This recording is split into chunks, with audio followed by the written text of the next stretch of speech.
আমার দেশে একটা অবৈধভাবে মানুষ মারা গেল, তাও একটা নিষ্পাপ মানুষ, আমি কিছুই করতে পারলাম না এতক্ষণ পর্যন্ত। যে আমার দেশে আমি আছি দায়িত্বে, আর বিনা কারণে অবৈধভাবে একটা লাশ পড়ে গেল, আমি কিছুই করতে পারলাম না। কিয়ামতের আগে এই দেশে অবৈধ কোনো লাশ কোনো জায়গায় পড়ে থাকতো না। খলিফাতুল মুসলিমিন হযরত ওমর রাষ্ট্রের দায়িত্ব পালন করে এশার নামাজের পরে বাড়িতে আসলেন। বারান্দার দিকে তাকিয়ে দেখলেন একটা লাশ, শিশু বাচ্চা 12টা টুকরা করে কে যেন রেখে গেছে। চিন্তায় পড়ে গেলেন, ডাক দিয়ে বলে, আমার দেশে কোরআনের বিচার চলছে, আর আমার ঘরের বারান্দা একটা মাসুম বাচ্চাকে 12 টুকরা করে কে রেখেছে, এর বিচার না হওয়া পর্যন্ত আমার নিস্তার নেই। তদন্ত কমিটি গঠন করলেন, 3 দিনের ভেতরে রিপোর্ট দেবে। মানুষ পায় না, রিপোর্ট দেবে কি? হযরত ওমরের চিন্তায় খাওয়া দাওয়া বন্ধ হয়ে গেছে। কি হয়ে গেল? পৃথিবীতে মুসলমান 57টা দেশ, এখন প্রতিটি রাষ্ট্রের যারা দায়িত্বে আছে, আমাদের দেশে যেমন 1634 জন মানুষ আছে। এদের যদি অনুভূতি, এদের যদি আকল হযরত ওমরের মতো এভাবে কাজ করতো, ওনার মাথা নষ্ট হয়ে গেছে। কি হয়ে গেল? কিছু পর্যন্ত এখনো আমার কাছে রিপোর্টই আসে না। হঠাৎ করে এক মুরব্বীকে সঙ্গে নিয়ে যুবতী একটা মেয়ে এসেছে, ডাক দিয়ে বলে, খলিফাতুল মুসলিমিন, যে লাশটা আপনার বারান্দায় ছিল ওটা আমার নিজের বাচ্চা, আমি ওরে টুকরা টুকরা করেছি। হযরত ওমর ডাক দিয়ে বলেন, মেয়ে কি বলো, বুঝে শুনে বলো, পরবর্তীতে কি হবে তুমি জানো?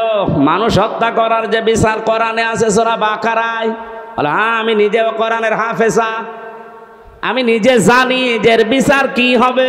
আপনার যা আছে কোরআনে আপনি শুরু করেন না, আমি এমনিতে শুরু করতে পারি না। হযরত ওমর তারপরেও তিনি সব শুনলেন গোড়া থেকে শেষ পর্যন্ত, দেখলেন মেয়েটার কোনো দোষ এখানে নেই। যেহেতু মানুষও নিজের ইচ্ছা করে হত্যা করেছে, এই কারণে তার শাস্তি দেওয়া হবে। আগেরটা আমি বলছি পরে। রায় ঘোষণা হয়ে গেছে সূরা বাকারার 177-78 নম্বর আয়াত অনুযায়ী,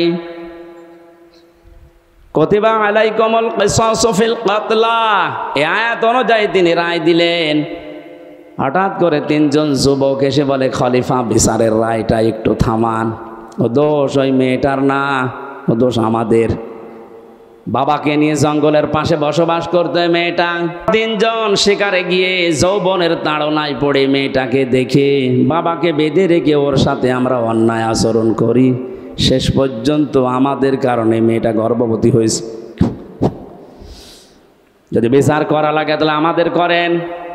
হযরত ওমর 4 জনকে সামনে নিয়ে ধমক দিলেন, কি 3 দিন কোথায় ছিলে?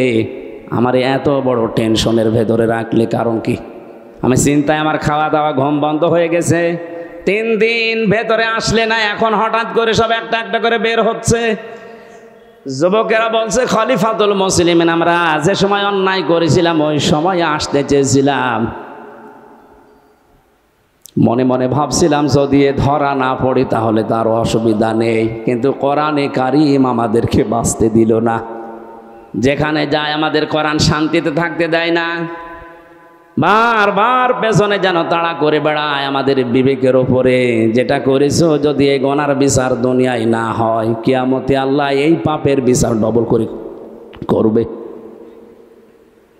দিনাজপুরবাসী একটা কথা মনে রাখবেন, ইসলামের 500 শরীয়তের যে বিধান আছে, এটা যদি কারো দ্বারা লঙ্ঘন হয়ে যায়, যদি ওই বিচার দুনিয়াতে কোরআন অনুযায়ী আপনি না পান, না করতে পারেন, কিয়ামতের দিন কিন্তু ওই বিচার আল্লাহ ডবল করে করবে। কথা বুঝতেছেন? আমরা আর পারলাম না, কোরআন আমাকে তাড়া দিয়ে এই জায়গায় এনেছে, আপনি বিচার আমাদের করেন, মেয়েটাকে ছেড়ে দেন। হযরত ওমর বললেন, না, মেয়েটাকে আমি ছেড়ে দিতে পারতাম, কিন্তু যা বলেছে শেষে এসে সজ্ঞানে স্বইচ্ছায় নিজের বাচ্চাকে নিজে টুকরা টুকরা করিস, এই কারণে।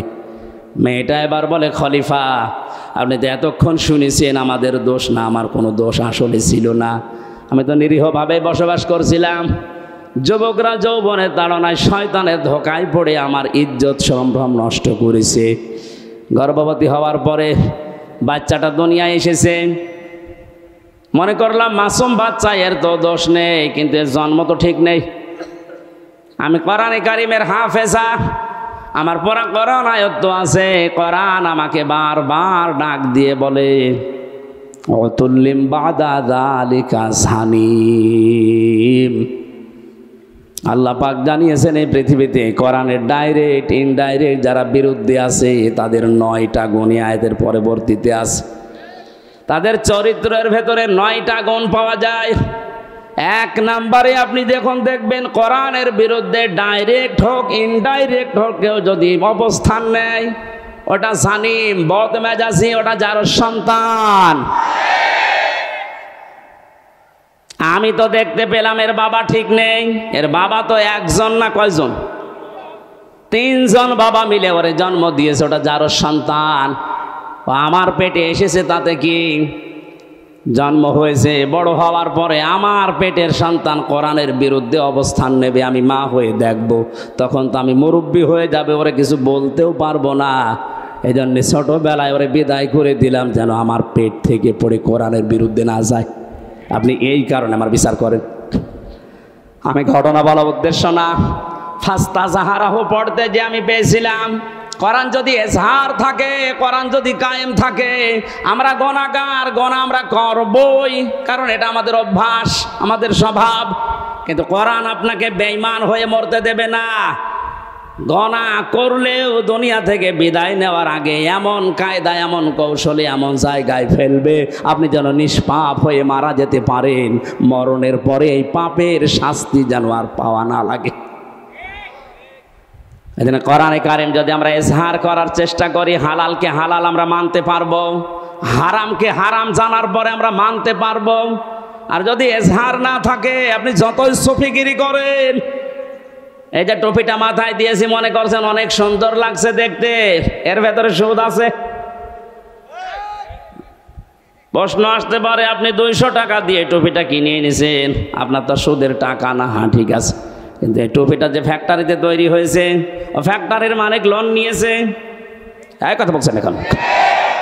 যতদিন পর্যন্ত এদেশে যাকাত ভিত্তিক অর্থনীতি কায়েম না হবে, তার মানে কোরআন কায়েম না হবে, ততদিন আপনি ফেরেশতা জিবরাইল যদি দিনাজপুরে বাস করে, ও ডাইরেক্ট ইনডাইরেক্ট সুদখোর। কোরআন যে পড়ে, কোরআনকে দাঁড় করানোর জন্য চেষ্টা চালাবে, আর হালালকে হালাল জানার পরে মেনে নেবে, হারামকে হারাম জানার পরে মেনে নেবে। আল্লাহর নবী বলেন আদখালাহুল্লাহুল জান্নাহ, আল্লাহ তাকে জান্নাতে দিয়েই দিয়েছে, না দেবে না। না আপনি আলেম, এখানে বসে আছেন আলেমেরা। আদখালাহুল্লাহুল জান্নাহ, আল্লাহ তাকে জান্নাতে দিয়েছে না দেবে? দিয়েছে। আদখালা ইয়াদখুলু, এটা মাজির সিগা, অতীতের শব্দ। নবীজি কেন দিয়েছেন? তার মানে সত্যি যদি কেউ কোরআন ওই 4টা শর্ত মেনে পড়তে পারে, আর কোরআনকে জাহার করার জন্য, দাঁড় করানো, প্রতিষ্ঠা করার জন্য সারা জীবন চেষ্টা চালায়, হালালকে হালাল জেনে হারামকে হারাম মনে করে যদি ছেড়ে দিতে পারে, ও যেন বিশ্বাস করে নেয় আল্লাহ তাকে জান্নাতে দিয়ে দিয়েছে। বাড়ি যাওয়ার পরে খেয়ে দিয়ে সুবহানাল্লাহ বলবেন। কি বললাম আপনি টের পাচ্ছেন? শুধু এতটুকু নবীজি শেষ করেননি, আশাফাহু ফি আশারাতিন মিন আহলি বাইতিহি কুল্লুহুম ক্বাদ ওয়াজাবাত লাহুন নার, তার ব্যাপারে এমন 10 জনের পক্ষে সুপারিশ গ্রহণ করার ক্ষমতা আল্লাহ তাকে দেবেন, তার পরিবারস্থ লোকদের ভেতর থেকে যাদের ওপরে জাহান্নাম ওয়াজিব হয়ে গিয়েছিল। এই যে সম্মানটা এই কোরআনের কারণে, কিসের কারণে? আল্লাহ রাব্বুল আলামিন বলেন আখফিদ লাহুমা জানাহায-যুল্লি মিনার রাহমা ওয়া কুর রাব্বিরহামহুমা কামা রাব্বায়ানি সগীরা। আলেম যারা আছেন তাদেরকে বলছি, এবার সারা জীবনে আয়াতটা জন্মের পর থেকে আমরা অনেকে পড়েছি, এর ভেতরে একটা গোপন রহস্য আছে। আমার আল্লাহ কি সেট করেছেন তাকান তো ব্যাখ্যায়। আল্লাহ পাক বলেন আখফেদ, খফজন মানে ডাউন করার পরে ফল করে দেওয়া। পৃথিবীর সন্তানদেরকে আমার আল্লাহ যেন নিজে চোখে আঙ্গুল দিয়ে হাত ধরে বলতেছে, এ পৃথিবীর সন্তানেরা ডাউন করে দে, এরপরে ফল কর। কে ডাউন করার পরে ফল করবে? জানাহা জল্লে, জানাহন মানে ডানা, জানাহন মানে বলেন না কেন? আমার প্রশ্ন, পৃথিবীর কোনো মানুষের ডানা আছে? আছে? নেই। ডানা তো পাখির হয়, ডানা তো এরোপ্লেনের হয়, ডানা তো হেলিকপ্টারের হয়, মানুষের তো কোনো ডানা হয় না। তাহলে আয়াতটা মিথ্যা। আল্লাহ এমন উদাহরণ সেট করলেন কেন যেটা বাস্তবের সাথে মিলছে না? তাহলে কোরআনে ভুল পাওয়া গেল না, মানে আপনার মিলিয়ে দেওয়া লাগবে। আসেন, আল্লাহ পাক পাখির ডানা হাওলাত করে নিয়ে এসে আমারে লাগিয়ে দিয়েছে হামসা। এই যে লাগিয়ে দিলাম, জানাহা জল্লে মিনার রহমা, তোর ডানার যত রহমতের বিষয়গুলো আছে সব মা বাবার জন্য ডাউন করবি, এরপরে ফল করে দিবি। আর এরোপ্লেন থেকে, হেলিকপ্টার থেকে ডানা নিয়ে এসে লাগালেন না কেন? পাখির ডানা দিলেন, কারণ হেলিকপ্টারের ডানা ডাউন করার পরে ফল করলে আর উড়বে না। 2 নাম্বার, এ ডানার ভেতরে এমন শক্ত কিছু ধাতু দেওয়া আছে যেটা কোমল হওয়া, নরম হওয়া, সফট হওয়া কখনো সম্ভব না। কিন্তু পাখির ডানা আল্লাহ হাওলাত করেছিলেন এই কারণে, কারণ এর ভেতরে এমন কিছু পর আছে, পালক আছে যেটা সফট, নমর, কোমল। এমন একটা অবস্থা তৈরি হয় একটার সাথে আর একটা লাগলে, সিল যদি ছৌ মারে বাচ্চাগুলো, তখন মায়ের ওই ডানার নিচে যাবার পরে একটা কিচির মিচির শব্দ করে। বাংলাতে ওই শব্দকে বলা হয় অনির্বচন সুখ। কি বললাম? একটা অনির্বচন সুখ বাচ্চারা অনুভব করেন। আল্লাহ পাক ঠিক যেন পাখির এই বাচ্চাদের মতো আপনার মার বাবা যতদিন আপনি বেঁচে আছেন, আপনাকে বোঝাতে চেয়েছে, হামসা তোর মা বাবা যতদিন দুনিয়ায় আছে তারা যেন এই পাখির বাচ্চার মতো একটা সুখ তোর আন্ডারে থেকে পায়। তারা যেন মনে করে আমার হামসা বেঁচে থাকতে অন্তত আমাদের আর কোনো ঝামেলা নেই, আর কোনো চিন্তা নেই আমাদের। দিনাজপুরবাসী মন থেকে বলেন তো, আমাদের মা বাবা যারা দুনিয়ায় আছে এরা কি এই মনে করতে পারছে? 24 ঘন্টায় অনেকের মুরব্বীরা চিন্তায় থাকে, না জানি কখন ভাত বন্ধ করে দেয়। হ্যাঁ, এইসব রংপুরের এলাকার মানুষ সহজ সরল, তো এই জন্য কিছু টের পাচ্ছেন না। এ সহজ সরল মানুষগুলো মা বাবাকে খুব ভালোভাবে আদর যত্ন করে, এই জন্য আপনারা বুঝলেন না। এটা যদি আমি কক্সবাজারে বলতাম ওরা টের পেত। এত সম্মান, এত মর্যাদা, এত কিছু আল্লাহ দুনিয়াতে দিয়েছেন। এই 2 জনের ব্যাপারে নিজের ইবাদতের পরে নবীর নাম দেননি, আল্লাহ বলেছেন মার বাবার নাম। وَقَضَى رَبُّكَ أَلَّا تَعْبُدُوا إِلَّا إِيَّاهُ وَبِالْوَالِدَيْنِ إِحْسَانًا। আল্লাহ পাক বলেন, আমি ফায়সালা করে দিয়েছি, সিদ্ধান্ত নিয়ে ফেলেছি, রায় দিয়েছি। আমি আল্লাহর রায়কে, আমি আল্লাহ ছাড়া কারো ইবাদত করা যাবে না। পৃথিবীতে যাদের মা বাবা আছে তারা যেন তাদের সেবা করে, তাদের পেছনে খরচ করে, তাদের প্রতি ইহসান করে। এটা আমি বানালাম। বলেন, আপনি ইহসান করবেন কি করে? তার একটা একটা করে আল্লাহ এখানে 5টা ব্যাখ্যা দিয়েছেন। আপনি কোরআন খোলেন তো পুরাটা, পৃথিবীর কোনো মানুষের ব্যাপারে এত ব্যাখ্যামূলক শব্দ আপনি পান কিনা? পাবেন না আপনি। অথচ 2 জনের নাম এত বেশি আল্লাহ ব্যাখ্যা দিয়েছেন, সেই 2 জনের পরিচয় ওই 6 ছেলে মেয়ে জানে না। এই জন্য 95 বছর বয়সেও মুরব্বীকে বাড়ি থেকে রাস্তায় বের করে দিয়েছে, যান আপনার দরকার নেই। ও কয়দিন পরেই পড়ে মরবে, ডেনে পড়ে থাকবে, কুকুরে শ্রীগালে ছিঁড়ে ছিঁড়ে খাবে। এক কথা বলেন না কেন? অথচ 6টা ছেলে মেয়ে তাকান, সব বিশ্ববিদ্যালয় থেকে মাস্টার্স করা। আমি বলছি না আপনার ছেলে মেয়েকে মাস্টার্স করাবেন না, তা না, অবশ্যই করান, কিন্তু তাকে 3টা বছর কোরআনে কারিম দিন। মাহফিলের সভাপতি যেখানে আছে এইরকম জায়গা যেখানে পান 3টা বছর তাকে পড়ান, আমি কোরআন গ্যারান্টি দিয়ে দিলাম, আল্লাহর কসম জীবনেও কোনোদিন আপনার সামনে নেশা করার সাহস পাবে না। 2 নম্বরে কোনোদিন আপনার মর্যাদা হানি করতে দেবে না। রাঙ্গামাটির লংগদু থেকে আসার সময় দেখি এক মুরব্বী কাঁদতেছে, বৃদ্ধাশ্রমে মুরব্বী মানুষ প্রায় আমারে নিয়ে গেল কমিটি, বলছে হুজুর দেখেন, যে দেখি সন্তানটা পাশে বসে আছে, উনি কলেজের অধ্যাপক, চট্টগ্রাম বিশ্ববিদ্যালয় থেকে অনার্স মাস্টার্স করিয়ে এসে কোন কলেজে যেন অধ্যাপনা করছে।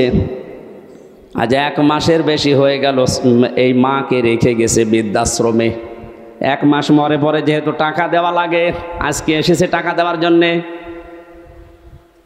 মা ছেলেকে ডাক দিয়ে বলছে, বাবা আমি যখন মারা যাব তখন আমার মাথার ওপরে এই ফ্যানটা এটা পাল্টিয়ে নতুন ফ্যান লাগিয়ে দিবি। ছেলে বলছে, মা তুমি তো মরেই যাবে, তখন আবার ফ্যান কি হবে? মা বলছে লাগবে, কারণ 1টা মাস এখানে আমি আছি, ফ্যানটা ঘরে না।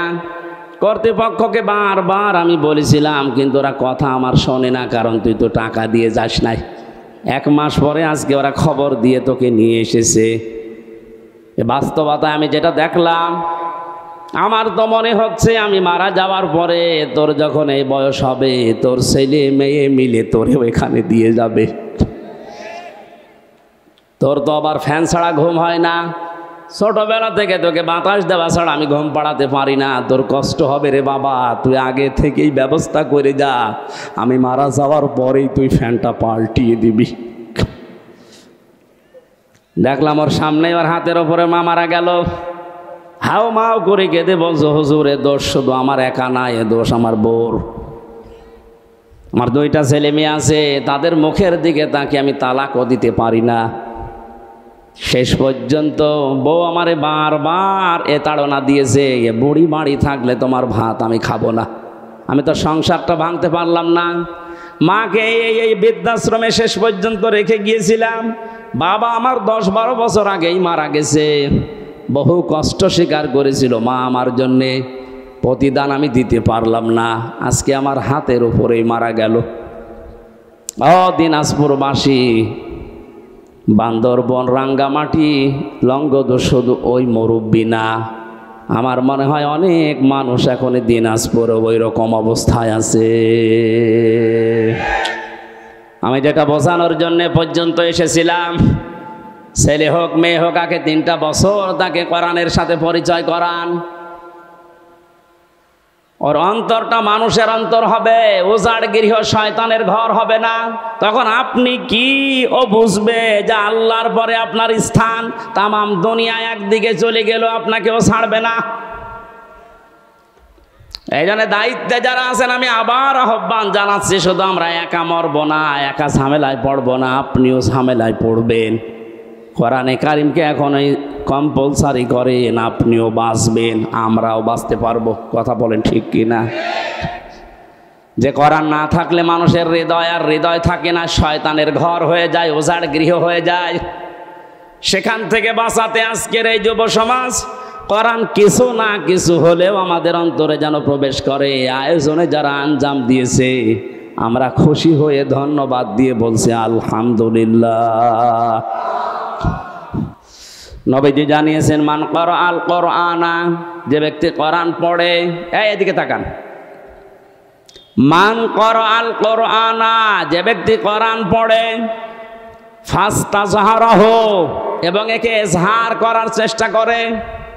এজহার মানে, এজহার শব্দের শাব্দিক অর্থ 99টা। এজহার মানে স্পষ্ট করা, এজহার মানে প্রকাশ করা, এজহার মানে দাঁড় করানো, এজহার মানে প্রতিষ্ঠিত করা, এজহার মানে কায়েম করা। সবগুলো অর্থ একটা একটা করে অভিধানে মিলান আপনি পেয়ে যাবেন। সুতরাং যে ব্যক্তি কোরআন পড়বে এবং কোরআনকে কায়েম করার জন্য চেষ্টা চালাবে, কেন আল্লাহর নবী ফাস্তাজহারাহু দিলেন? নবীজি তো আমাদের মতো বাচাল ছিলেন, আন্দাজেই বকতেন নাকি?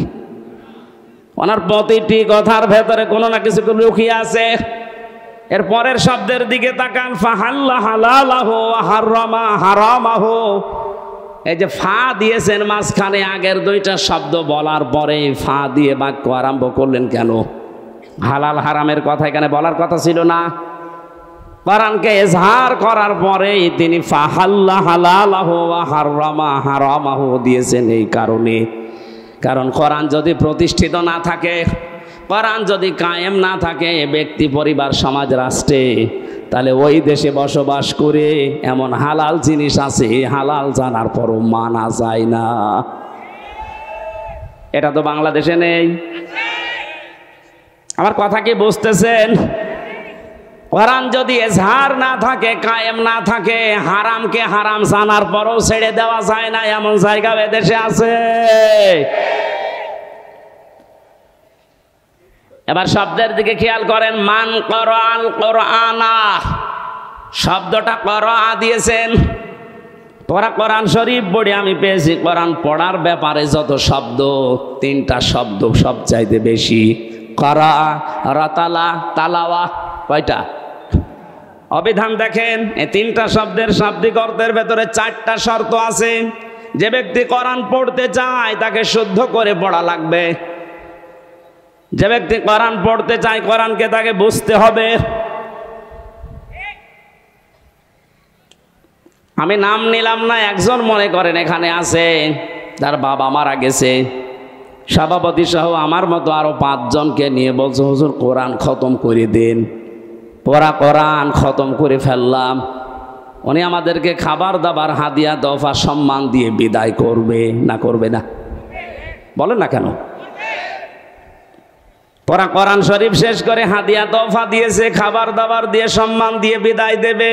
হঠাৎ করে যদি মহতামিম সাহেব বলে হুজুর ওই ভাইকে ডাকেন তো, আপনাকে বাড়িওয়ালা ডাক দিয়ে যদি বলি যে পড়া কোরআন শরীফ আমরা খতম করে ফেললাম, কিছু বুঝেছেন? উনি বলতে পারবে? যেহেতু আরবি ভাষায় পড়েছি, মাতৃভাষা আমাদের আরবি না, আপনি বোঝেননি। এবার একটা মাত্র আয়াত আপনাকে আমরা আরবিতে পড়ার পরে একটু বাংলায় শোনাবো, তারপরে আপনি হাদিয়া দেবেন, খাবার দেবেন, বিদায় করবেন। যা করেন আরো বেশি করে করেন।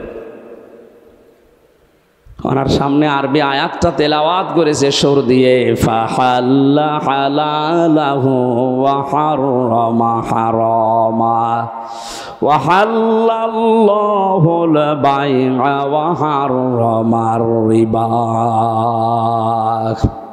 এখনো পর্যন্ত উনি বুঝেছে? বলেন। বাংলায় যদি এবার বলি, এটাই আল্লাহ জানাতে চেয়েছেন ব্যবসা তোমাদের জন্য হালাল আর সুদ হারাম। আপনি তো এতক্ষণ পর্যন্ত বাবা মরে গেছে এই জন্য আমাদেরকে পড়া কোরআন খতম করালেন, কিন্তু আপনি তো সুদ খান। এবার যা টাকা দিয়েছিল, খাবার দিয়েছিল, সব পিটিয়ে বের করবে। এক কথা বলছেন এখন।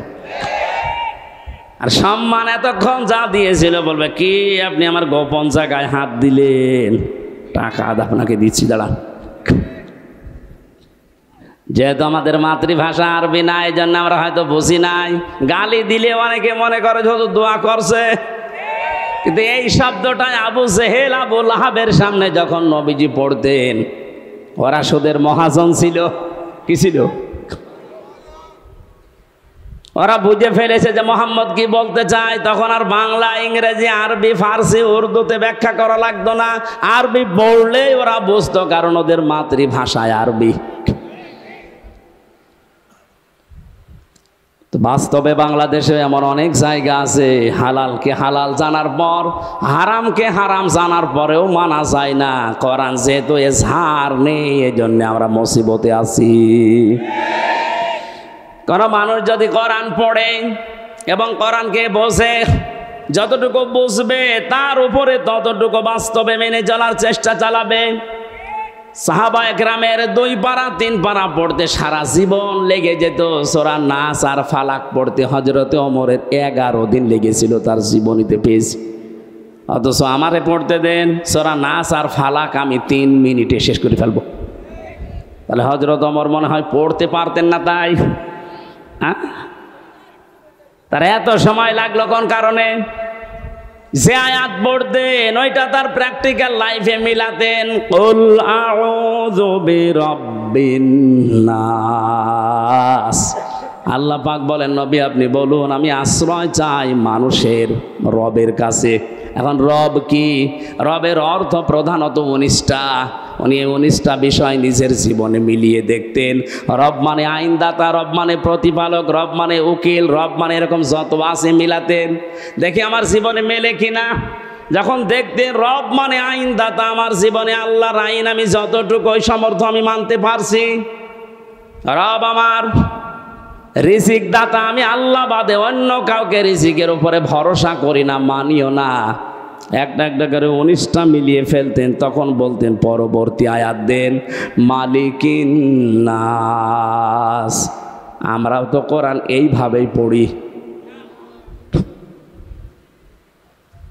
তার 11টা আয়াত পড়তে 11 দিন সময় লেগে যেত এইভাবে মিলাতে। আর আমাদের এক খতম করতে দেবেন 11 ঘন্টায় পুরা কোরআন পড়ে শেষ করে আর এক খতম শুরু হবে। এখানে করার ব্যাখ্যায় আমি যতগুলো অর্থ পেয়েছি, অভিধানে 4টা শর্ত সব জায়গায় লেখা আছে। কেউ যদি কোরআন পড়তে চায় সে যেন শুদ্ধ করে পড়ে। অরাতিলিল কোরআন তারতিলা, এ নির্দেশ কার? আরো জোরে বলেন। 2 নম্বরে, কোরআন শুধু পড়লে হবে না, আফালা ইয়াতাদাব্বারুনাল কোরআন। কি হয়েছে তোদের? কোরআন নিয়ে কেন চিন্তা ভাবনা করো না? না বুঝলে আপনি চিন্তা করবেন কি দিয়ে? 3 নম্বরে, এটা আপনার প্র্যাকটিক্যাল লাইফে আপনি মেলাবেন, বোঝার চেষ্টা চালাবেন। 4 নম্বরে, যতটুকু বুঝেছেন এটা যেন মানুষ মানতে পারে সেই ব্যবস্থা করে দেবেন। এই 4টা শর্তের নাম হচ্ছে করাআ। 4টার নাম কি? এভাবে যারা কোরআন পড়বে, আল্লাহ পাক বলেন, আল্লাযীনা আতাইনাহুমুল কিতাবা ইয়াতলুনাহু হাক্কা তিলাওয়াতি। আমি যাদের কিতাব দিয়েছি তারা এর হক আদায় করে, তার মানে 4টা শর্ত মেনে পড়ে। উলাইকা ইউমিনুনা বি, এই মানুষগুলোই আমার কোরআনে বিশ্বাসী। বলেন সুবহানাল্লাহ। ওয়া ইয়াকফুর বিহি ফাউলাইকা হুমুল খাসিরুন। এই 4টা শর্ত মেনে যারা আমার কোরআন পড়ে না, ওরা কোরআনে বিশ্বাসী নয়, এরা জীবনে ক্ষতিগ্রস্ত হবে। এটা আমি বানালাম। বলেন আমার ভাইরা, আমি যেটা বোঝাতে চাচ্ছিলাম, কোরআনে কারীম যারা এই 4টা শর্ত মেনে পড়ে আর একে ইজহার করার জন্য দুনিয়ায় চেষ্টা চালায়, কায়েম করা, প্রকাশ করা, প্রতিষ্ঠিত করা, স্পষ্ট করা, দাঁড় করানো, এটা যদি দাঁড় হয়ে যায় আপনি বাধ্য হবেন হালালকে হালাল জানার পরে মেনে নিতে। আপনি পারবেন না হালালকে হালাল জানার পরে মেনে না নিতে পারবেন না, এ পরিবেশ তৈরি হয়ে যাবে। কারণ জনগণের ভেতরে যখন কোরআনে কারীম প্রতিষ্ঠিত থাকবে, আপনি বাদশাহ, আপনি মন্ত্রী, আপনি মেয়র, যত বড় দায়িত্বে থাকেন না কেন, যারা আপনার আন্ডারে থাকবে ওদের বুকে এমন সাহস তৈরি হবে, সামনে থেকে প্রতিবাদ করবে। আপনি দাঁড়ান। হযরত ওমরের জামানায় যেহেতু কোরআনে ঝাড় ছিল, বক্তব্য দিচ্ছিলেন মসজিদে নববীতে, এক সাহাবী উঠে বললেন, খলিফাতুল মুসলিমিন, আমিরুল মুমিনিন, আপনার বয়ান বক্তব্য বন্ধ করেন। কেন? প্রত্যেকে রাষ্ট্রীয় কাপড় পেয়েছে একটা একটা করে, সেই হিসাবে তো আপনিও একটা পাবেন। আপনার শরীরের ভেতরে ডবল কাপড় দেখা যায়, অবশ্যই আপনি একটা বেশি আত্মসাৎ করেছেন। আমার মনে হয় কোনো চেয়ারম্যান না, কোনো মেম্বার না, মেম্বারের চামচ এইটা, ওর সামনেও যদি কেউ এরকম প্রতিবাদ করে যে কাবি খা, ওইটা কই, ওরে 10 বছর জেল খাটা লাগবে। আর সরাসরি প্রেসিডেন্টের সামনে দাঁড়িয়ে প্রতিবাদ করছে সাধারণ একজন মানুষ। হযরত ওমর ওই বয়ান বন্ধ করে দিয়েই বললেন, আল্লাহর নবীর সাহাবীরা, ঠিক আছে আমি ওর জবাবটা আগে দিয়ে নেই, আমি নিজে দেব নাকি আমার সামনের কাতারে আমার ছেলে আব্দুল্লাহ আছে ও দেবে? হযরতে আব্দুল্লাহ উঠে বললেন, বন্ধুরা, প্রত্যেকেই একটা একটা করে কাপড় পেয়েছে, আমিও একটা পেয়েছিলাম, আমার বাবাও একটা পেয়েছে। যেহেতু বাবাকে মাঝে মাঝে এই বিদেশি প্রতিনিধি দলের সাথে সাক্ষাৎ করা লাগে, জমার দিন নামাজ আদায় করানো লাগে কেন্দ্রীয় মসজিদে, ঈদের সময় নামাজ পড়ানো লাগে, বাবার এই রকম জামা নেই, এই জন্য আমার কাপড়টাও বাবাকে দিয়েছি, 2টা কাপড় মিলিয়ে বাবা আমার কাপড় তৈরি করেছে। কোরআন যদি এজহার থাকে, কায়েম থাকে, ও দেশে আপনি উল্টা পাল্টা করে নিজে বাঁচতে পারবেন না, আপনাকে বাধ্য করবে কোরআন। এই ফাস্তা সাহারাহুর ব্যাখ্যায় আমি টিকার ভেতরে পেয়েছি